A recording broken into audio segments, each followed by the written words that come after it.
तो अपन ने क्या स्टार्ट किया था, मिट्टियाँ, ठीक है? तो पहले तो मिट्टियों के बारे में बेसिक नॉलेज लिया था, फिर उसके बाद में उसका वर्गीकरण कर दिया था और वर्गीकरण 6 भागों में किया था हमने।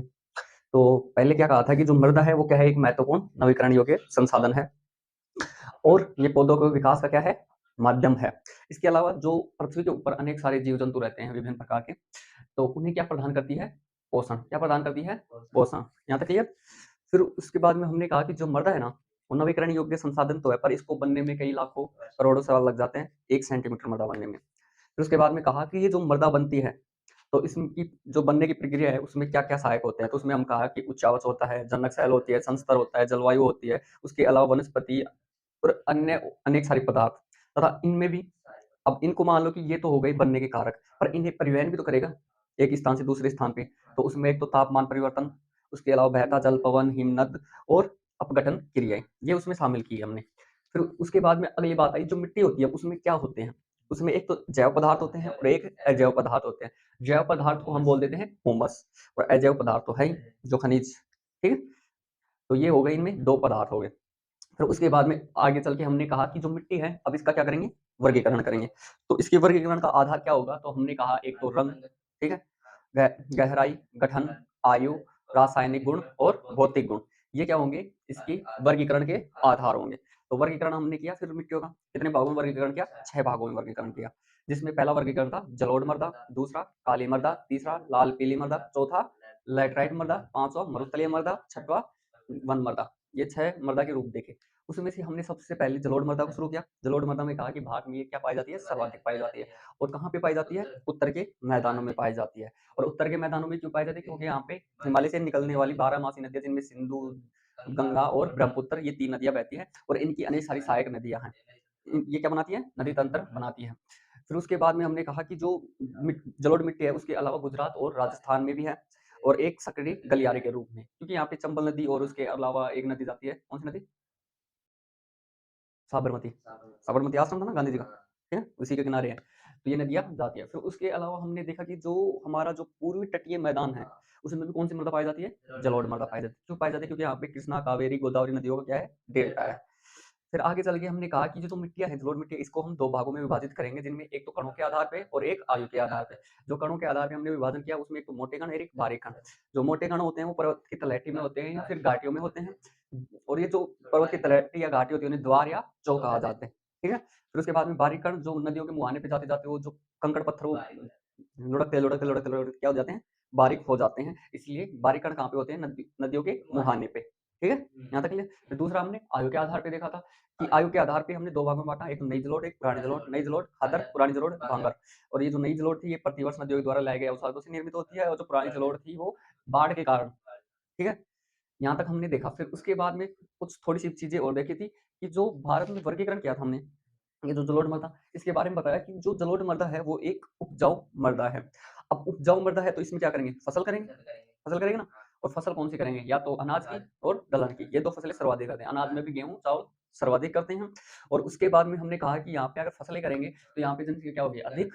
जनसंख्या घनत्व अधिक होगा ना, जैसे यूपी, बिहार का आज के दिन सबसे ज़्यादा जनसंख्या है। यूपी में सर्वाधिक जनसंख्या है और बिहार में जनसंख्या घनत्व सर्वाधिक है 2011 की जनगणना के अनुसार। क्यों? क्योंकि वो गंगा नदी के मैदानों के डेल्टा जो सॉरी गंगा नदी के मैदानों के किनारों पे स्थित हैं, ठीक है? इस कारण से। फिर उसके बाद में हमने कहा कि अगर यहाँ पे जनसंख्या सर्वाधिक होगी तो कौन सी कृषि की जाएगी? गहन निर्वाह कृषि की जाएगी। ये अपनी थी पिछली कक्षा। क्लियर? ज़्यादा टाइम थोड़ी ना लगा, 5 मिनट लगेंगे, इतनी देर लगी नहीं। 5 मिनट। हाँ। फिर आज देखेंगे हम दूसरी मिट्टी। काली मृदा। क्या नाम है? काली मृदा। काली मृदा, ब्लैक सॉइल, ठीक है? करें स्टार्ट। काली काली ऐन कापा, काली काली सूट, गद्दी काली काली तेरी गली वाली दा, ठीक। तो पहली बात तो ये मिट्टी का रंग कैसा होता है, काला, ब्लैक, काला, ऑल ब्लैक। सॉन्ग का नाम था ना, ऑल ब्लैक, ठीक है। काला की काकी, यहाँ तक ठीक है। तो पहली बात आती है कि इसको काली मिट्टी क्यों कहते हैं, क्योंकि इसमें रंग काला होता है इसका, ठीक है। फिर रंग काला हो गया तो इसका क्या नाम रख दिया, काली मिट्टी। और इसके अलावा इसका एक अन्य नाम है, क्या नाम है, अन्य नाम, हाँ, अन्य नाम। जाए कि एक तो खुद को पर्सनल नाम है, ठीक है। और एक गया कालियो, पीलियो, दौड़ियो, नीलियो, जो भी नाम से बुलाई थी वह पढ़ो। तो इसका अन्य नाम है जिसको कहते हैं रैगुर मिट्टी। कौन सी मिट्टी? रैगुर मिट्टी। ठीक है, याद रख लो। क्लियर? अब ये जो काली मिट्टी है, रैगुर भी बोल देते हैं, रैगर बोल देते हैं, ठीक है। तो ये जो काली मिट्टी है जिसको हम क्या बोल रहे हैं, रैगुर या रैगर, ठीक। अब रैगुर या रैगर होने के बाद में ये किसके लिए उपयुक्त है? ठीक है, तो इसमें सर्वाधिक फसल किसकी की जाती है?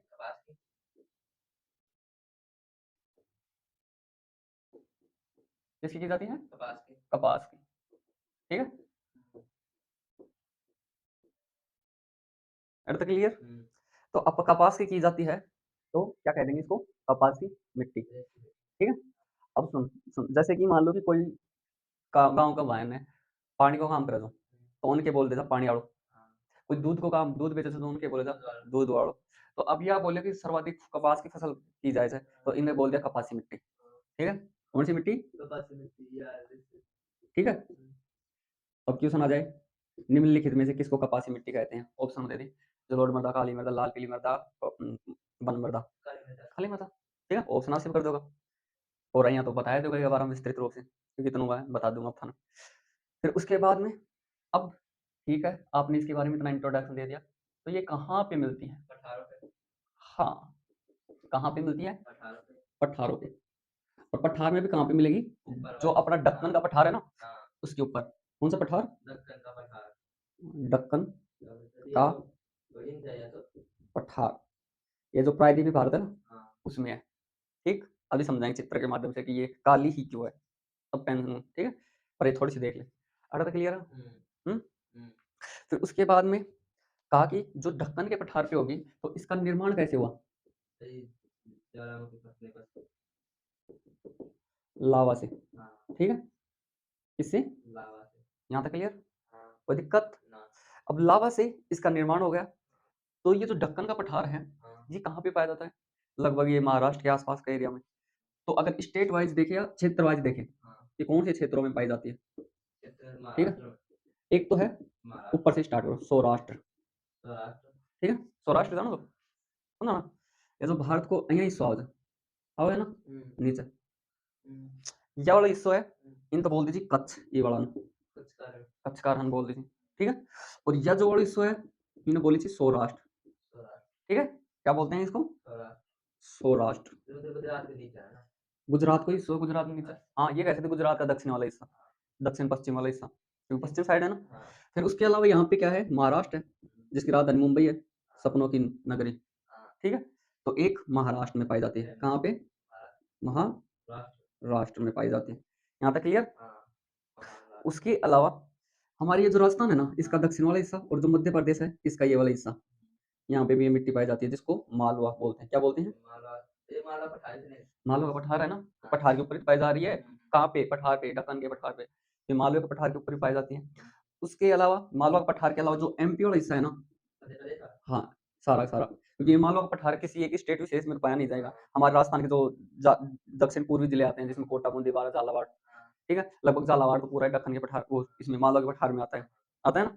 तो इस प्रकार से तो यूपी में भी पाई जाती है। उसके अलावा ये जो गोदावरी और जो कावेरी नदियां हैं, कौन कौन सी? गोदावरी और कृष्णा। कृष्णा, ठीक है, कृष्णा नदी है, इसकी जो घाटियां हैं यहाँ पे, ये क्या है? इस प्रकार से बहती है घाटियों में से। ठीक है, और घाटियों में कौन से वाले में? पठार की घाटियों में से। तो अब इसके ये जो क्षेत्र हैं, इसमें भी कौन सी मिट्टी पाई जाती है? काली मृदा पाई जाती है। ठीक है, यहाँ तक क्लियर? क्लियर? कहाँ कहाँ पे पाई जाती है? सौराष्ट्र, महाराष्ट्र, ठीक है, एम एच लिख दीजिए महाराष्ट्र को। उसके अलावा मालवा और एमपी। यहाँ तक क्लियर? कोई दिक्कत? और उसके अलावा कहाँ पे पाई जाती है? जो हमारी गोदावरी और ये जो कृष्णा नदियां हैं, जो दक्षिण पूर्व की तरफ बहती है ना, ये दक्षिण पूर्व मतलब इस साइड, ये दक्षिण हो गया और ये पूर्व हो गया। नीचे की तरफ आएगी तो दक्षिण, और इस साइड जाएगी तो पूर्व। ये साइड कौन सी है? पूर्व, और ये कौन सी है? दक्षिण, तो दक्षिण पूर्व की तरफ आ रहे हैं। तो यहाँ पे इनकी जो घाटियां हैं, ये घाटियां, इनमें भी क्या है? काली मृदा है। ठीक है, दक्षिण पूर्व में क्या है? काली मृदा। क्लियर? यहाँ तक क्लियर? कहाँ पे? एक तो ढक्कन के पठार पे, उसके अलावा सौराष्ट्र, महाराष्ट्र, मालवा और मध्य प्रदेश में गोदावरी और कृष्णा नदियों के दक्षिण पूर्वी काली मृदा पाई जाती है। एक बार फिर से रिवीजन करते हैं कि जो काली मृदा है उसका रंग क्या होता है? काला होता है तथा इसका अन्य नाम रेगर या रेबूर मिट्टी कहा जाता है। उसके अलावा यहाँ पे सर्वाधिक फसल किसकी होती है? कपास की होती है और कपास की सर्वाधिक फसल होने के कारण इसको कौन सी मिट्टी कहते हैं? कपासी मिट्टी कहते हैं। ये कहाँ पे पाई जाती है? सर्वाधिक ढक्कन के पठार पे पाई जाती है और इसका निर्माण किससे होता है? लावा से होता है। इसका निर्माण लावा से होने के बाद अब ये अगर क्षेत्रवार देखें तो ये कहाँ पे पाई जाती है? क्षेत्र में एक तो सौराष्ट्र में सर्वाधिक पाई जाती है, उसके अलावा महाराष्ट्र, मध्य प्रदेश और मालवा क्षेत्र में सर्वाधिक पाई जाती है और गोदावरी और कृष्णा नदियों की जो दक्षिण पूर्व की तरफ जाती हैं, उसकी जो घाटियां हैं, उनमें भी कौन सी नदी पाई जाती है? कौन सी मृदा पाई जाती है? काली मृदा पाई जाती है। यहाँ तक क्लियर? तो अपने महाद्वीप कितने हैं? महाद्वीप 7 7 है ना? क्लियर है ना? चलो देख दोबारा। तो महाद्वीप कितने हैं? 7। अब 7 महाद्वीप हैं, उनमें से 2 महाद्वीप अपने को देखने हैं। एक तो एशिया और दूसरा अफ्रीका। ठीक है? क्योंकि जो अपना भारत वाला ये वाला हिस्सा है ना, ये वाला हिस्सा हम देखते हैं। ठीक है? और इसमें से भी ये वाला हिस्सा। ये क्या है? ये पहले एशिया का हिस्सा नहीं था। ये था अफ्रीका का। किसका हिस्सा था? तो इस प्रकार से सटा हुआ था अफ्रीका से। ठीक है? तो इससे क्या हुआ कि ये वाला हिस्सा टूट के अलग होगा। ठीक है? तो अब ये वाला हिस्सा टूट के अलग हुआ, तो इसमें क्या था? अब यहाँ पे ये हिस्सा टूटा तो यहाँ से इसके नीचे क्या है? जमीन में लावा। ठीक है? मैग्मा बोलते हैं, अगर जमीन के अंदर जो लावा रहता है ना, उसको बोलते हैं मैग्मा। और वो मैग्मा अगर जमीन पे प्रकट हो जाता है ना, उसको बोलते हैं लावा। तो अब ये मैग्मा इससे निकला और इस साइड में आ गया। ठीक है? क्या हो गया? और इसमें आ गया। और हमारी ये जो भारत का जो हिस्सा है, ये टूट के अलग हो गया। एक सिद्धांत आता है प्लेट विवर्तन के सिद्धांत को कभी बाद में बताएंगे। और आप इतना समझो कि यहाँ से टूट के ये हिस्सा अलग हो गया। ठीक है? अब ये जो हिस्सा अलग हुआ, इसके ऊपर क्या जमने लग गया? यहाँ से निकल निकल के लावा। ठीक है? और यहाँ पे लावा जमा तो यहाँ पे एक पठार का निर्माण हुआ, जिसको नाम दे दिया दक्कन का पठार। तो अब यहाँ पे ये लावा निकलेगा, तो ये वाला जो क्षेत्र है, यहाँ पे ये क्या हो जाएगा? ऊंचा। ठीक है? यहाँ पे निकल के यहाँ पे फैलित होगा। तो अब यहाँ पे देखो ये वाला हो गया ऊंचा। तो हमारा जो पश्चिमी वाला हिस्सा है जो भारत के, चित्रमान देख आ रहा है चित्र, थोड़ा समझ जाता। ठीक है? घणो बेकार पढ़ूंगा, इतना तो बेकार अपन बनाए हाँ बावड़ा से बना दिया।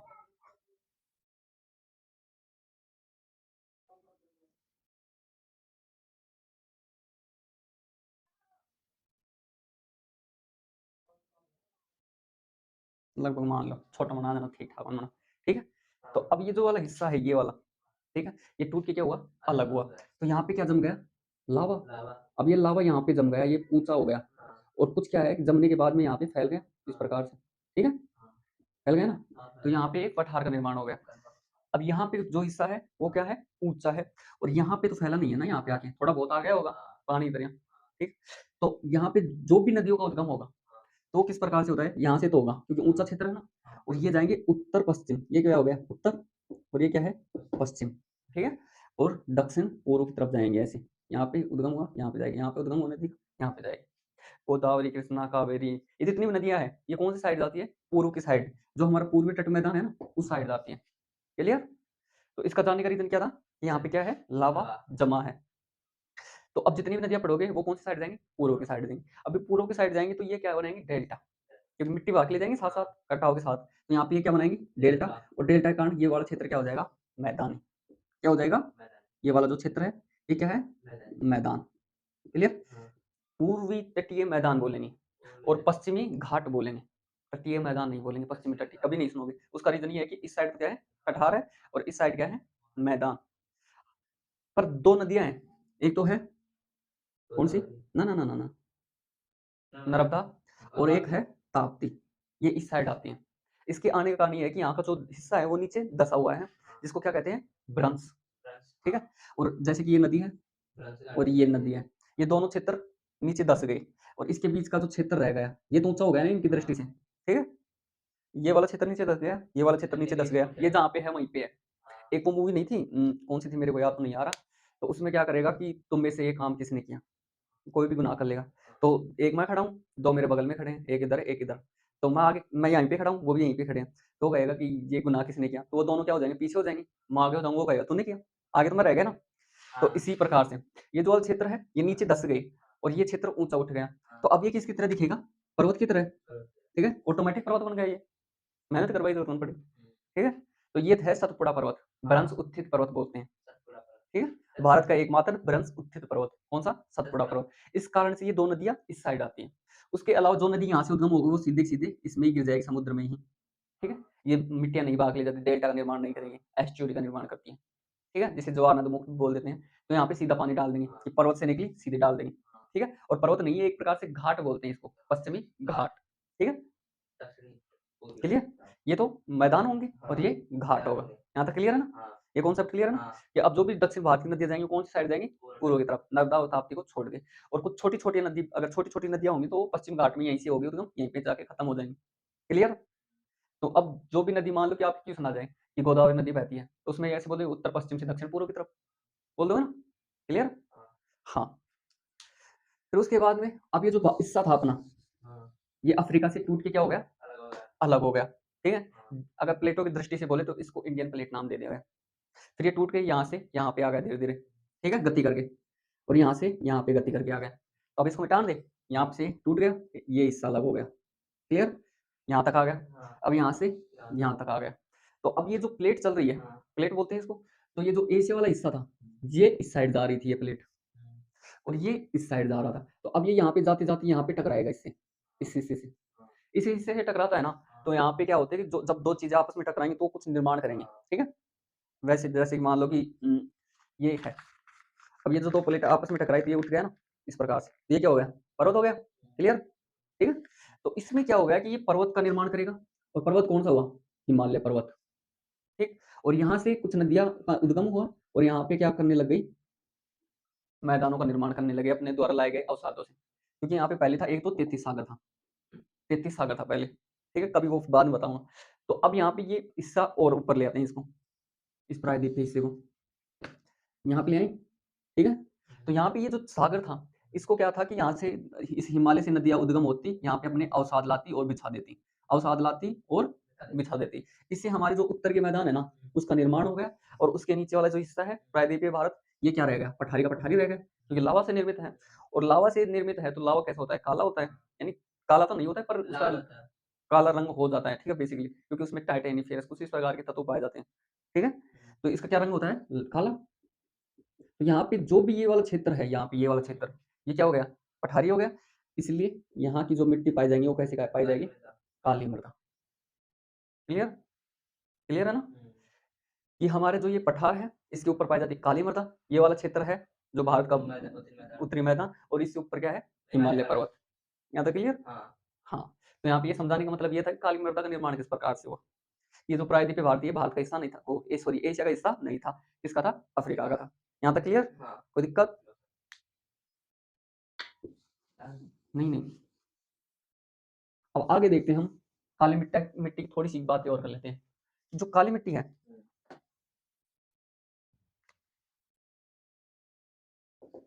इसके कण क्या होते हैं?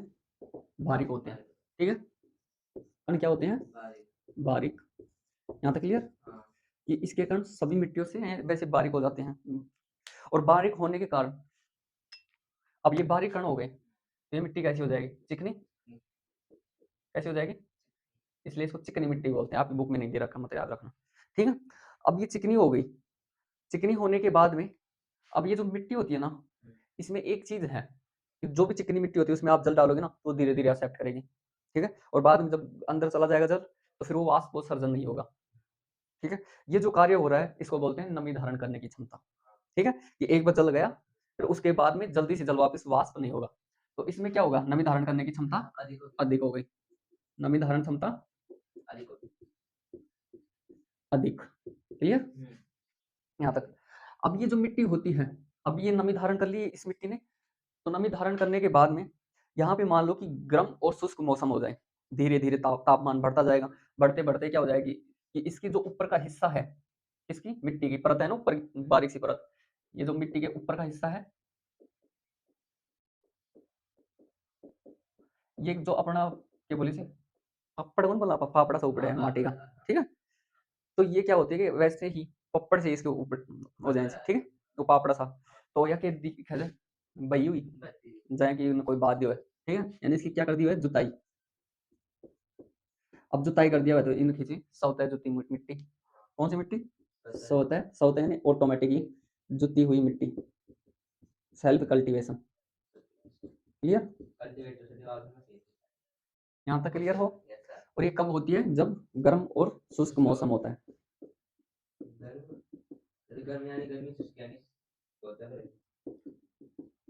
गर्म यानी तापमान अधिक, और शुष्क को मतलब यह होया करे कि जो हमारी वातावरण है ना, उगम है जो वाष्प है, जल की वाष्प वह ना के बराबर हो जाए, यानी उसकी कमी हो, ठीक है। जैसे कि जो हमारी भूमध्य रेखा है वहाँ पे तापमान अधिक पड़ता है, वहाँ पे जो नमी जो वहाँ का जल वाष्प होता है वहाँ पे बरस जाता है, तो उसमें तो वो गर्म तो है पर शुष्क नहीं है, कैसा है वो, आर्द्र। पर हमारे रेगिस्तान में देखो, यहाँ पे पानी पहले से नहीं है, तापमान बढ़ गया तो उसके बाद में क्या हो जाएगा, वो शुष्की तो कहलाएगा, क्योंकि उसकी जो हवाएं हैं उसमें जलवाष्प बहुत ही कम है या नाम मात्र का, ठीक है, उसको बोलते हैं शुष्क।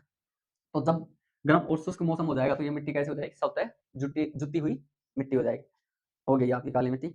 अब एक रिविजन कर लेते हैं। हमने कहा कि जो काली मृदा है उसका रंग कैसा है, काला है, इसलिए इसको क्या बोल देते हैं, काली मृदा, ठीक है। फिर उसके बाद में इसका अन्य नाम है रेगर मृदा, और इसमें जो फसल की जाती है तो वो सर्वाधिक की जाती है कपास की फसल, इसलिए इसको बोल देते हैं कपासी मिट्टी।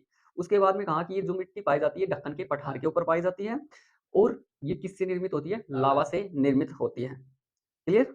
अब लावा से निर्मित होने के कारण लावा कैसा होता है, काला, ठीक, तो इसको काली मिट्टी नाम दे दिया। फिर उसके बाद में अगली बात आई कि कहाँ पे पाई जाती है, एक तो महाराष्ट्र में, सौराष्ट्र में, मालवा और मध्य प्रदेश में ये मिट्टी पाई जाती है।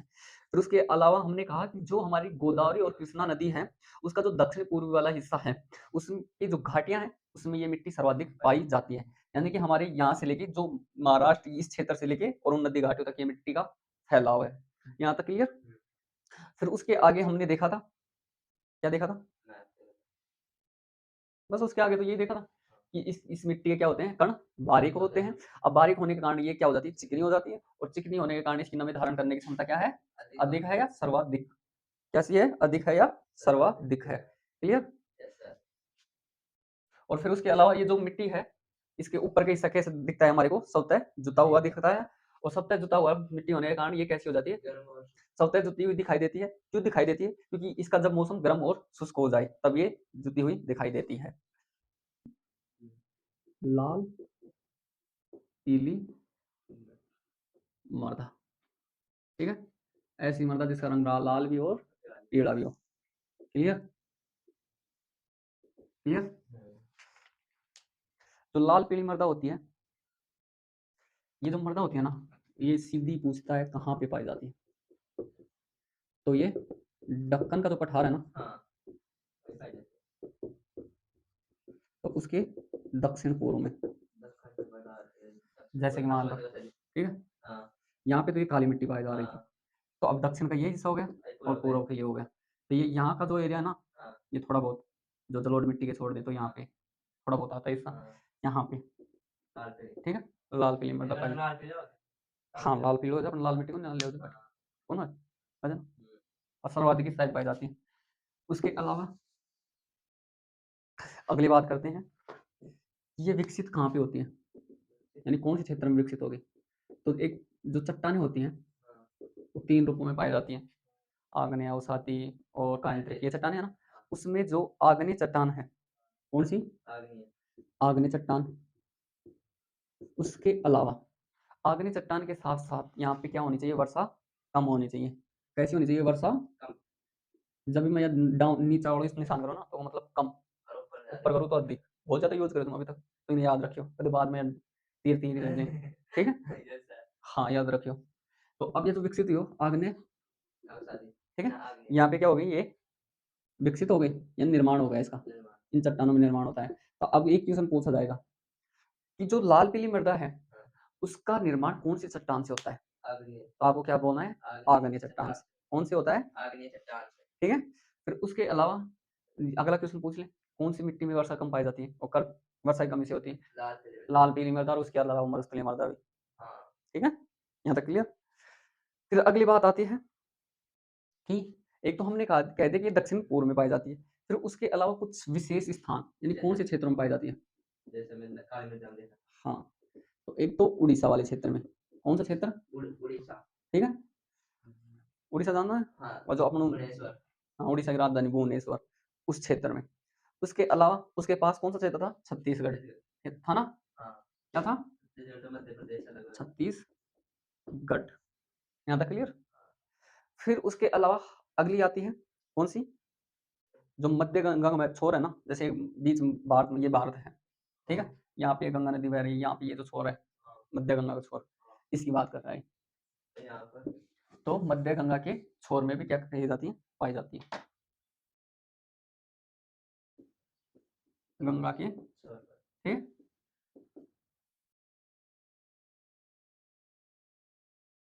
यहाँ तक क्लियर? Yes sir. उसके अलावा ये जो हमारे पश्चिमी घाट है, पश्चिमी घाट बताया था मैंने अभी, हाँ, ठीक लावा है? वाला इलाका।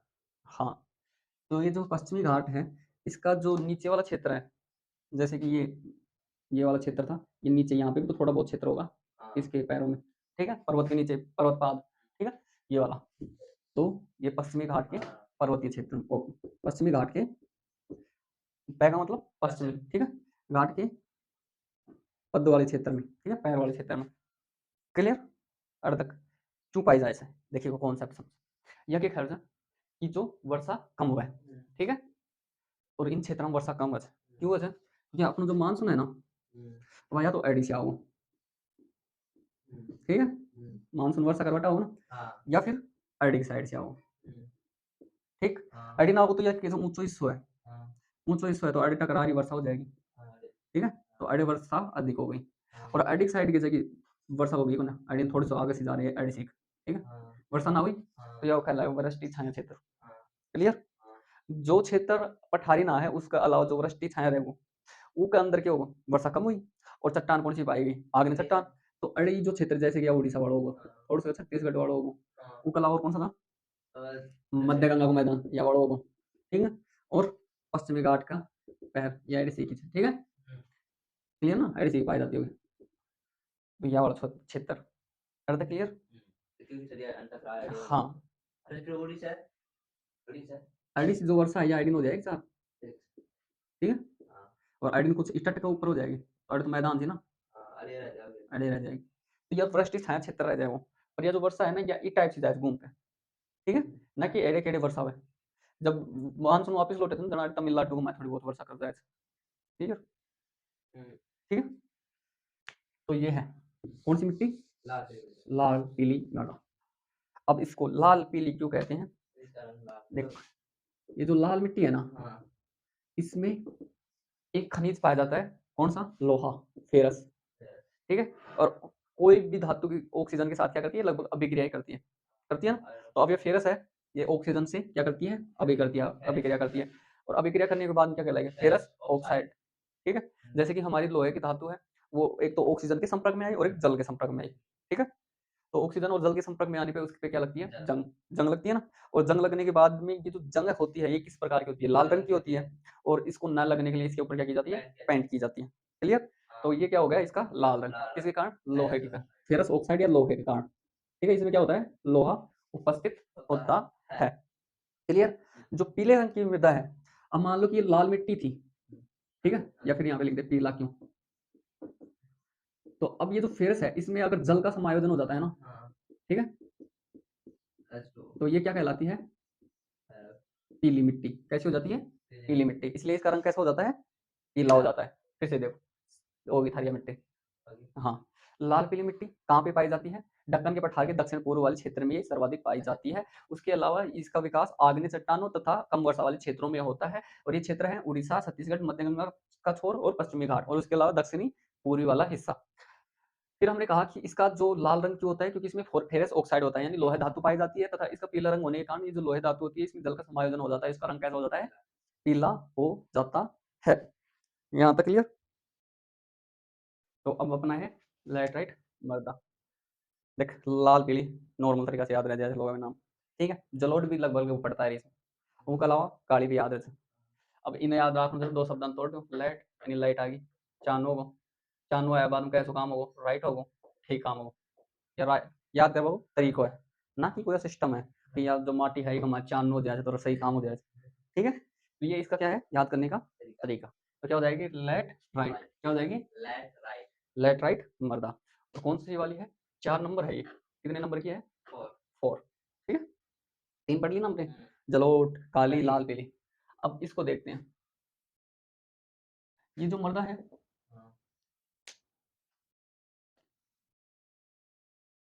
ये जो लेट राइट शब्द है, ठीक है, ये एक भाषा है जिसका नाम है ग्रीक भाषा। बहुत ज्यादा है, घनी ज्यादा हो, नहीं कोई 508 हमारे। जैसे कि हमारे एक भाषा होती है, कौन सी, संस्कृत। हम कहते हैं कि हमारी हिंदी भाषा का उद्भव किससे हुआ है, संस्कृत से। ठीक है, पहले तक क्लियर है ना। तो इसी प्रकार से जो यूरोपवासी थे ना, उनकी एक संस्कृत की तरह एक भाषा थी जिसका नाम था लैटिन भाषा। ठीक है, तो उसी में से ये जो ग्रीक भाषा है ये भी उसी भाषा का रूप है। ठीक है, जैसे हमारे यहाँ पे पहले संस्कृत चली, फिर उसके बाद में पाली चली, प्राकृत चली, ये भाषाएं तो हैं, पर उद्भव तो इनका किससे हुआ, संस्कृत से। इसी प्रकार से इन भाषाओं का उद्भव भी इसी प्रकार से हुआ। तो अब ये जो मिट्टी थी इसके बारे में बताने वाले यूरोपियन थे। कौन थे, यूरोपियन। तो अब वो खुद की भाषा में देंगे, तो खुद की भाषा में वो मिट्टी को देखें, जार उन्होंने उठाया। ठीक है, तो फिर उन्होंने उठाया ना, तो बोलो ये तो लेटर की तरह दिख रही है। किसकी तरह दिख रही है, किसकी तरह दिख रही है, लेटर की तरह दिख रही है। अब ये जो लेटर है, ठीक है, फिर उसने उस मिट्टी को क्या कर दिया, कहीं पे जाके थोड़ा सा मान लो कि उसको गूंथ लिया होगा। ठीक है, एक गोला बना लिया होगा या फिर 4 कोठी बना लिया होगा। ठीक है, 4 कोठी बनाने के बाद में उसने मकानों में यूज कर लिया। तो इसने लेटर शब्द क्यों कहा कि इस मिट्टी का उपयोग हम किसके रूप में कर लेंगे, ईंट के रूप में कर लेंगे। किसके रूप में कर लेंगे, ईंट के रूप में। तो ये इसलिए लेटर शब्द का अर्थ क्या होता है, ईंट। क्लियर, यहाँ तक क्लियर। चलो ईंट बना दी। तो अब पहला क्वेश्चन आएगा कि कौन सी मिट्टी को ईंट मिट्टी कहते हैं, लाइट राइट मतलब। क्लियर, तो अब ये तापरोधी होगी क्योंकि हमारी ये जो ईंट है ताप को न तो आने जा देती है न जाने देती है। ठीक है, फिर अगली बात आती है कि इसका निर्माण कैसे होता है इस मिट्टी का। जैसे हमने लाल पीली का निर्माण देखा था ना, कि उसमें कहा था कि लाल पीली मिट्टी का निर्माण कैसे होता है, क्योंकि उसमें आग्नेय चट्टानें हो और वर्षा कम हो। इसी प्रकार से हमने काली मिट्टी का बारे में बताया कि इसका निर्माण कैसे होता है, कि उसमें हमने कहा था कि जो पठारी क्षेत्र है उसके ऊपर होता है लावा के कारण। जलोढ़ मृदा का जो हमारी मिट्टी है वो कटाव के कारण होता है, एक प्रकार से हिमालय के अवसादों से। ठीक है, हिमालय नहीं, जो भी पर्वत से अवसाद लाती है नदियां, उससे निर्माण होता है। यहाँ तक बता देता हूँ, तो अब इसका निर्माण देख लेते हैं। ये जो मिट्टी होती है इसका निर्माण होता है, एक तो क्षेत्र होना चाहिए उष्ण कटिबंधीय, समझ गया, यानी सर्वाधिक तापमान पड़ा, या फिर इसके अलावा होना चाहिए उपोष्ण कटिबंधीय, यानी कि उष्ण से थोड़ा सा कम भी हो जाए तापमान चल जाएगा। ठीक है, यहाँ तक क्लियर। तो एक तो उष्ण कटिबंधीय और एक उपोष्ण कटिबंधीय, और इसमें भी क्या हो, दो चीजें हो, क्या क्या हो, एक तो आर्द्र हो, ठीक है, आर्द्र यानी जलवाष्प सर्वाधिक हो वायुमंडल में, और उसके साथ साथ क्या हो, शुष्क हो। क्लियर, आर्द्र और शुष्क हो, इन क्षेत्रों में इस मिट्टी का निर्माण हो जाएगा। यानी तापमान अधिक पड़ा, आर्द्रता है, फिर उसके बाद के अंदर मान लो तापमान पड़ रहा है, फिर शुष्क हो जाए। ठीक है, जो वातावरण है उसमें नमी न हो, तो इस क्षेत्र में इस मिट्टी का निर्माण होता है। कौन सी का, लैटराइट मिट्टी का। ठीक है, फिर उसके बाद में ऐसे कहा जाता है कि जो मृदा है ना ये कैसी होती है, अम्लीय। क्या होती है, एसिड, अम्लीय, जिसको इंग्लिश में बोल देते हैं एसिड, अम्ल और क्षार। एक वैज्ञानिक हुआ था ओरेनियस, सुना है ना, ना सुना, तो उसने सर्वप्रथम अम्ल और क्षार की परिभाषा बताई थी कि जो OH आयन देता है, ठीक है, वो तो कहलाता है क्षार। ठीक है, क्लियर, और जो H आयन वो देता है आयन, वो क्या कहलाता है, अम्ल। क्लियर, अब H का मतलब, जैसे कि अम्ल हमारी जो HCl अम्ल, नाम सुना है ना, हाइड्रोक्लोरिक अम्ल, तो उसमें क्या जुड़ता है, H जुड़ता है ना, जुड़ता है ना, और ये जो हाइड्रो ऑक्साइड बोलते हैं इस OH को।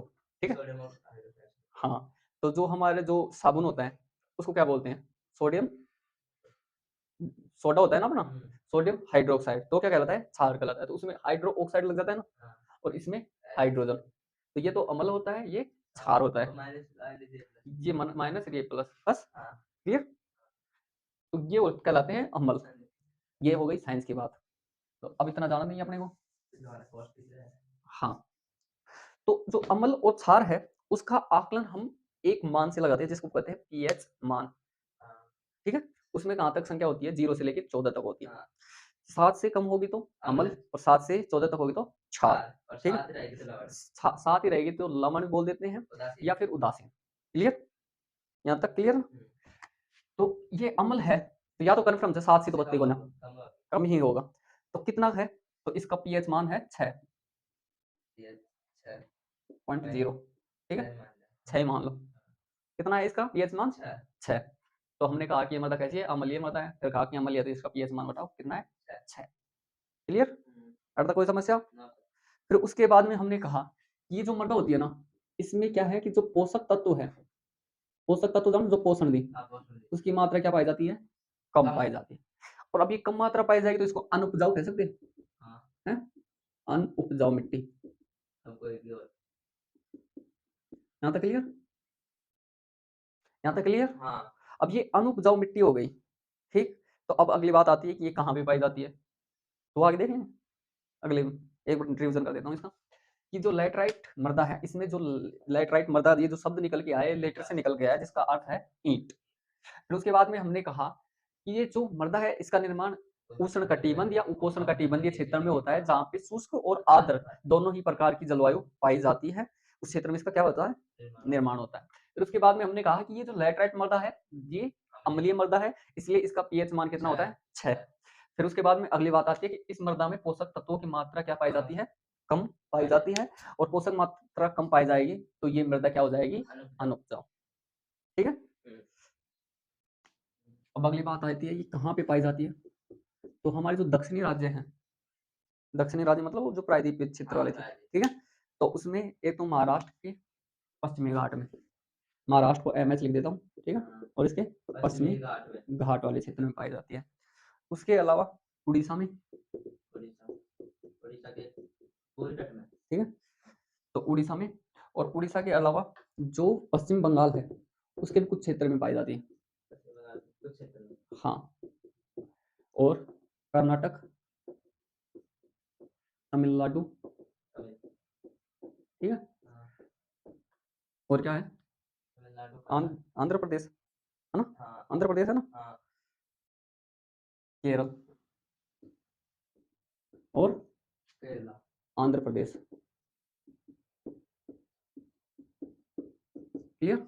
यहाँ तक क्लियर? हुँ, यानी इन क्षेत्रों में ये पाई जाती है। हुँ, ये जो क्षेत्र हैं, कर्नाटक, तमिलनाडु, केरल, इस मिट्टी को वैसे तो हम कहते हैं कि अनउपजाऊ है, लेकिन इस क्षेत्र में ये कॉफी और चाय के लिए महत्वपूर्ण है। ठीक है? कॉफी और चाय हाँ, कॉफी और और चाय सर्वाधिक होती है इसमें। सर्वाधिक ठीक है? फसल के लिए तो अनुपयुक्त है, ये तो कर सकते हैं। प्रॉपर कृषि है। ठीक है? ये महत्वपूर्ण है। उसके अलावा ये जो तमिलनाडु, केरल और आंध्र प्रदेश है, हाँ, इसमें काजू के लिए महत्वपूर्ण होती है, काजू, यानी काजू अधिक उगाई जाती है। ठीक है? हाँ, यहाँ तक क्लियर? हाँ, दोबारा से देखो, जो लैटराइट मृदा हमने स्टार्ट किया, लैटराइट मृदा लैटर शब्द से निकली है, जो ग्रीक भाषा का शब्द है, जिसका अर्थ है ईंट, इसलिए ईंटों के लिए महत्वपूर्ण हो गई। फिर उसके बाद में कहा कि इसके जो निर्माणकारी दशाएं हैं, ये एक तो उष्ण या उपोष्ण कटिबंध क्षेत्र होना चाहिए, जिसमें आर्द्र और शुष्क मौसम होना चाहिए, जिस कारण से ये मिट्टी का कैसा निर्माण हो जाता है? कैसी मिट्टी बन जाती है? लैटराइट मृदा बन जाती है। फिर उसके बाद में हमने आगे चल के देखा कि जो ये लैटराइट मृदा थी, इस लैटराइट मृदा में हमने कहा कि ये मृदा अम्लीय होती है, इसलिए इसका पीएच मान कितना होता है? 6 होता है। फिर उसके बाद में कहा कि ये मिट्टी कहाँ पे पाई जाती है? हाँ, इस मिट्टी में पोषक तत्वों की कमी होती है, इसलिए अनउपजाऊ मिट्टी होती है। और ये कहाँ पे पाई जाती है? महाराष्ट्र के पश्चिमी घाट में, उड़ीसा, पश्चिम बंगाल के कुछ क्षेत्र में पाई जाती है, और ये जो कर्नाटक, तमिलनाडु, केरल और आंध्र प्रदेश है, इसके भी थोड़े-थोड़े क्षेत्र में पाई जाती है। यानी इनके भी कुछ क्षेत्रों में पाई जाती है। ठीक है? क्लियर? अब इसके भी कुछ क्षेत्रों में पाई जाती है। इस इसलिए जो कर्नाटक, तमिलनाडु और केरल है, इसमें तो चाय और कॉफ़ी की कृषि की जाती है। और उसके अलावा जो तमिलनाडु, केरल और आंध्र प्रदेश है, ये निशान देखना, ठीक है? तमिलनाडु, केरल और आंध्र प्रदेश है, इसमें काजू की खेती की जाती है सर्वाधिक। ओके, ठीक है? तो 5 नंबर पे क्या है? मरुस्थलीय मिट्टी। तो जो मरुस्थलीय मृदा होती है, पहली बात तो इसके रंग की बात कर लेते हैं, ठीक है? इसका रंग होता है लाल भूरा, लाल भूरा, ठीक है? भूरा, भूरा जानो? हाँ, brown, brown, red, brown, brown. ये तो इसका क्या होता है? रंग लाल, होता है। और ये जो मिट्टी होती है, ये एक तो लवणीय होती है, नमक की मात्रा, जिसमें नमक उत्पादन कर सकते हैं, ठीक है? क्लियर? और लवणीय के अलावा ये जो मिट्टी होती है, इसमें इसको क्या बोलते हैं? रेतीली मिट्टी, रेतीली मिट्टी, ठीक है, रेत के कण पाए जाते हैं।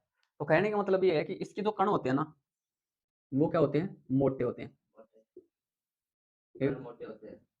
वो जैसे रेत जरासी, हाँ। अरिजीत सिंह को सुनो ना, सॉन्ग है रेत जरासी। तो रेत क्या होती है, उसके कण मोटे होते हैं। अब मान लो कि आपने नीचे से रेत उठाई, ठीक है, मरुस्थलीय मिट्टी, और एक आप आए मिट्टी रेठा, तो आप अगर मुट्ठी में भी छांग ना अपन मिट्टी ना, तो उनके जगह आप भी छांग देना, सारी सारी होने करेंगे, उन भी छांग दो तो ओढ़ की जड़ की। हाँ। पर रेत वाली मिट्टी की विशेषता, कण दीजिए मोटा, तो उन हाथ में ले लेना, तो उन जितना दबाना तो हाथ से फिसलती जाएगी, हाँ। ठीक है। तो होती है रेतीली मिट्टी, क्यों क्यों फिसलती है, क्योंकि इसके कण मोटे होते हैं। आप मान लो कि रेत के अंदर जार खेल लो, उल्टा सुल्टा मोदा कहीं भी ऊपर नीचे लेट लो, ठीक है, लेटा बाद में मायनू नहीं कर कहीं झटका दो वापस झटक जाएगी। ये होती है रेतीली मिट्टी, हमारे क्लियर। मरुस्थलीय मिट्टी जो पश्चिमी राजस्थान में सर्वाधिक पाई जाती है। फिर उसके बाद में अगली बात आती है कि इस मिट्टी में किसकी मात्रा अधिक होती है, नमक की मात्रा, ये मैंने पहले बता दी, ठीक है। नमक की मात्रा क्या होती है, अधिक। अधिक होती है। और अब ये कहाँ पे पाई जाती है, अपने पश्चिमी राजस्थान में। तो अब इसकी उपयुक्त दशा देख लें, यानी कौन सी जलवायु में पाई जाएगी, हाँ, ठीक है। तो ये शुष्क क्षेत्रों में, ठीक है, कौन सी में, शुष्क, क्षेत्र में। हाँ, प्लस उष्ण क्षेत्र, उष्ण को शामिल कर लेते हैं। शुष्क मतलब वायु के अंदर क्या नहीं है, नमी नहीं है, ठीक है। और उष्ण उष्ण यानी गर्मी, क्या होता है, गर्मी। और उष्ण का मतलब उच्च तापमान बोल देंगे हम, ठीक है। उष्ण में भी हम उच्च तापमान लिख दें, उष्ण उच्च तापमान। ठीक, क्लियर। Yes sir. यहाँ तक कोई दिक्कत, नो सर। कोई समस्या। फिर उसके बाद में कहते हैं, ये जो मिट्टी होती है ना, ये क्या है, अन उपजाऊ, बोल सकते ना, हाँ। पर यह उपजाऊ भी हो सकता है कहीं, चाहिए यदि ई का मान है सिंचाई अधिक हो। और उचित उर्वरक, इनको क्या कर लिया, प्रयोग कर लिया, ठीक है, यानी खाद बीज का उपयोग कर लो और ये मत जल दे दो, हो सकता है, मूंगफली हो सकती है क्या, हो सकती है। एग्जाम्पल देखना बताओ, राजस्थान है, ठीक है, राजस्थान से एक नहर निकाल दी, कौन सी, इंदिरा गांधी नहर, IGNP, इंदिरा गांधी नहर परियोजना, ठीक है। तो इससे क्या होता है कि आज के दिन जहां पे पहले खेती की ही नहीं जाती थी, गंगानगर हनुमानगढ़ ये वाले क्षेत्र क्या थे, मरुस्थलीय क्षेत्र थे, कौन से, एक तो गंगानगर और एक हनुमानगढ़, पूरा नाम लिख लिया, बाद में हो जाओ। तो इसमें क्या हुआ, सिंचाई के लिए ये आ गई नहर, और उपयुक्त खाद बीज उपयोग करने लगे, इसलिए राजस्थान में सर्वाधिक गेहूं का उत्पादन इन जिलों में होता है, इसलिए गेहूं का कटोरा बोलते हैं इनको, ठीक है। हाँ, राजस्थान में गेहूं का कटोरा, गेहूं का उत्पादन अधिक, कारण क्या हुआ, सिंचाई, क्या कारण हुआ, सिंचाई और उर्वरक, ठीक है, हो गए ना उपजाऊ। देख लो और क्षेत्र में ना हो रहे, एक बार फिर से देख लो, मरुस्थलीय मिट्टी, इसका रंग लाल भूरा होता है और ये लवणीय होती है, इसलिए इसमें नमक का उत्पादन सर्वाधिक कर सकते हैं। और ये मिट्टी कैसी होती है, रेतीली मिट्टी होती है। इस मिट्टी के जो कण होते हैं वो मोटे होते हैं, और ये शुष्क और उष्ण उष्ण वाले क्षेत्र में पाई जाती है, जिसको हम कहते हैं उच्च तापमान वाले क्षेत्र में मिलती है। उसके अलावा ये मिट्टी बेसिकली होती है अनुपजाऊ, पर इसको उपजाया जा सकता है इसमें कब, जब इसमें एक तो सिंचाई की व्यवस्था कर दी जाए या उचित उर्वरकों का इसमें क्या करने लग जाए, प्रयोग करने लग जाए। अगर इसका एग्जाम्पल देखना है तो राजस्थान में एक IGNP नहर निकाली अपने, जो पंजाब से होते हुए आती है, ठीक है, जो हमारी व्यास और सतलुज नदी है वहां से। तो वो नहर निकालने के बाद में गंगानगर हनुमानगढ़ में क्या हुआ कि सिंचाई की व्यवस्था उपलब्ध हो गई, सिंचाई की व्यवस्था उपलब्ध होने के कारण यहाँ पे सर्वाधिक आज गेहूं की फसल की जा रही है, ठीक है, ठीक है। तो अब अगली मृदा है नंबर 6, क्या है, वन मृदा।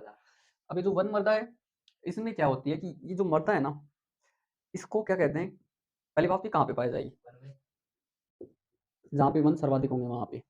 पर ये जो वन मृदा है, ये एक तो पहाड़ी क्षेत्रों में सर्वाधिक पाई जाती है, कहाँ पे, पहाड़ी क्षेत्र में।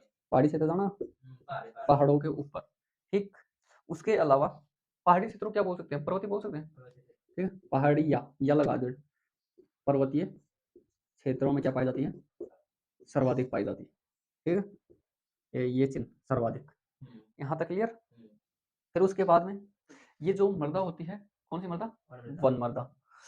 इस वन मृदा का जो गठन होता है, वो जो पर्वत है ना उसकी ऊंचाई के अनुसार ही होता है, ठीक है, इसका गठन पर्वत की ऊंचाई के अनुसार, पर्वत की ऊंचाइयों के अनुसार। ऊंचाई अनुसार, समझो।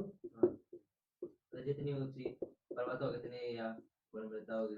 ठीक है, अब सुन, ऊंचाई के अनुसार कैसे, जैसे ये पर्वत की ऊंचाई है, ठीक है, अब यहाँ से मान लो कि कोई नदी आई और यहाँ से यहाँ पे है, बहती बहती यहाँ पे ऊंचाई है ना, तो यहाँ पे इसके कण क्या हो जाएंगे, थोड़े मोटे हो गए, और बहते-बहते नीचे आते थोड़े बारीक हो गए, ठीक है? तो अब यहाँ पे आई तो आपने देखा होगा कि जो ऊँचाई पे जाते हैं तो क्या होता है तापमान कम होता है। अब तापमान को कम होगा तो जो 6000 मीटर की ऊँचाई पे होते हैं वहाँ पे वनस्पति नहीं पाई जाती, यहाँ पे क्षेत्र में इस क्षेत्र में, ठीक है? मान लो कि ये लगभग 3-4 हज़ार मीटर ऊँचाई से ज़्यादा है, ठीक है? इससे अधिक है ये वाला क्षेत्र, 4000 मीटर से ऊँचा। तो यहाँ पे वनस्पति क्या रहेगी? नहीं पाई जाएगी। अब वनस्पति नहीं पाई जाएगी या जीव-जंतु नहीं पाए जाएँगे तो यहाँ की ये जो मिट्टी हो गई, कटाव हुआ और मिट्टी बनी। तो इस मिट्टी के अंदर आप ये बताओ कि जीव पाए जाएँगे क्या? नहीं पाए जाएँगे ना। और हमने कहा जीव किसे क्या कहते हैं? जैव संसाधन। हाँ, और जैव संसाधन क्या कहलाते हैं? हुमस। हाँ, तो इस मिट्टी में क्या रहती है कि हुमस की मात्रा कम होती है या हुमस की मात्रा नाम मात्र की होती है। हाँ, क्योंकि ठंड रहती है। हुमस कम, ठीक है? अब ये नीचे आ गई, यहाँ पे मान लो पेड़-पौधा हो गया, जीव-जंतु है, तो एक हमारे मरूद पे पड़ गई अंदर और मरूद पे पड़ जाती है हम अंदर क्या होगी? हुमस की मात्रा थोड़ी ज़्यादा, ज़्यादा होती ठीक है? हुमस ज़्यादा, समझ लो? है। हुँ, तो ये क्या कहते हैं कि इसका जो गठन है ना, वो पर्वत की ऊँचाई के अनुसार है। इस ऊँचाई के ऊपर तो ये मिट्टी के अंदर हुमस की मात्रा कम पाएगी और लगभग पर्वत की तलहटी में आ जाओ ना, तो ई के अंदर की वजह से हुमस की मात्रा बढ़ जाती है, ठीक है? तो अब हम ये कह देते हैं यहाँ पे आने पर दूसरी चीज़ ये और होती है कि यहाँ पे क्या होती है? बर्फ़ होती है। अब बर्फ़ होगी तो आप ये बताओ कि यहाँ पे तो जीव-जंतु वैसे ही नहीं पाए जाएँगे। तो ये ऊँचाई पे क्या रहेगी? हुमस कम रहेगी। तो अब हम देख लें, हिमाच्छादित रहेगा ना ये ऊँचाई पे। हाँ, ये जो हिमालय ये कहाँ पे पाई जाएगी? हिमालय क्षेत्र में। कहाँ पे पाई जाएगी? हिमालय क्षेत्र में। हिमालय क्षेत्र में।